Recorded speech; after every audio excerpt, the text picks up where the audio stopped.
je m'appelle Laurence Robinet, je suis atteinte d'une cardiomyopathie et je fais partie de la Ligue contre la cardiomyopathie, créée en 2007. Philippe Charon, je suis cardiologue à la Pitié-Salpêtrière à Paris et je coordonne la filière nationale de santé cardiogène. Albert Agege, je suis chef du département de cardiologie à l'hôpital européen Georges Pompidou à Paris et le site fait partie du centre de référence cardiomyopathie. Je souhaiterais savoir qu'est-ce qu'est un défibrillateur.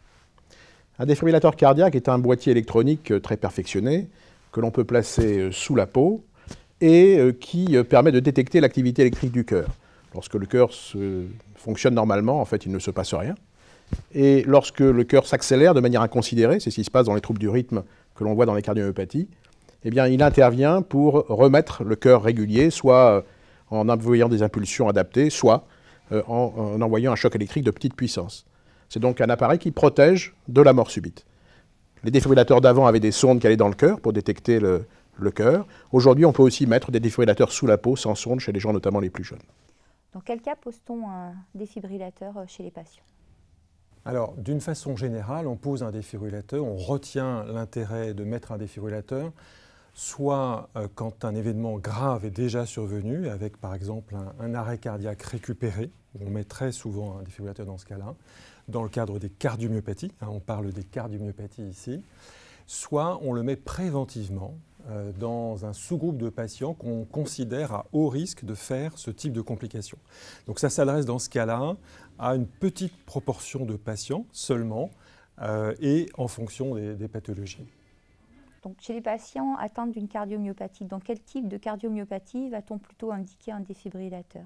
Alors, dans les cardiomyopathies dilatées, qui, comme leur nom l'indique, sont des cardiomyopathies dans lesquelles le muscle est trop large et ne se contracte pas bien, on a des indications qui sont assez claires, entre guillemets, c'est-à-dire que lorsque le cœur, globalement, se contracte à moins de la moitié de la normale, que malgré les traitements qu'on a initiés, qui sont des traitements efficaces souvent, il reste hypocontractile, eh bien, on pose un défibrillateur pour éviter cet événement qui est rare, mais qui peut arriver, qui est la mort subite. Ceci est d'autant plus vrai que les sujets sont plus jeunes, bien évidemment. Dans d'autres cardiomyopathies, par exemple dans la cardiomyopathie hypertrophique, on va là aussi s'appuyer sur des critères qui relèvent du bilan cardiaque du patient et de son histoire familiale pour essayer de déterminer s'il a des facteurs de risque importants ou pas. Et ça peut être par exemple le fait d'avoir fait une syncope, le fait d'avoir eu dans sa famille un événement déjà grave de type décès par mort subite. Et donc c'est l'intégration de ces différents éléments qui vont être réévalués très régulièrement lors du suivi, de la surveillance du patient, que l'on va dire oui, à ce moment-là, chez ce patient, il y a un risque élevé et donc on va lui proposer dans ce cas-là le défibrillateur. Alors bien sûr, ces défibrillateurs sont donc des traitements efficaces pour éviter un événement grave. Et la question qui peut se poser, c'est pourquoi on ne met pas ces défibrillateurs à tout le monde, au fond. Eh bien, c'est simplement parce que ça se met d'abord sous anesthésie locale ou générale pour les défibrillateurs sous-cutanés. Deuxièmement, il y a des risques toujours d'infection. Et troisièmement, il y a des risques aussi qui se mettent en route de manière inappropriée. Et donc, et puis, ça change un peu la vie, puisque vous ne pouvez pas passer sous les portiques des aéroports, etc.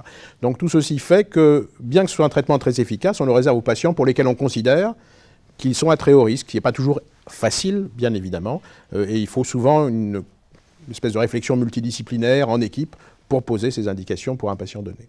Pour nous, patients, quelles sont nos perspectives d'avenir et de recherche sur les défibrillateurs et les traitements associés? Alors, la recherche se poursuit très activement dans pas mal de directions. Il y a des nouvelles thérapeutiques qui vont apparaître dans le futur en fonction de ces types de cardiomyopathie. Et puis il y a des choses qui sont plus simples, on va dire, qui est comment mieux prédire à partir des données déjà que l'on peut recueillir chez les patients. Et on évolue de plus en plus vers des calculs de score pour essayer de prédire de façon plus fine ce risque pour un patient donné. C'est une appréciation individuelle des choses. Et des études se poursuivent, et notamment en France, il y a une grande étude de recherche qui va démarrer, qui s'appelle OPTIME, dans la cardiomyopathie hypertrophique, et qui est une étude très large française pour essayer justement d'évaluer de nouveaux critères comme l'IRM, comme la génétique, en plus des critères traditionnels, pour aller plus loin et mieux prédire ce risque et donc mieux décider quels patients doivent bénéficier de ce défibrillateur. Merci professeur.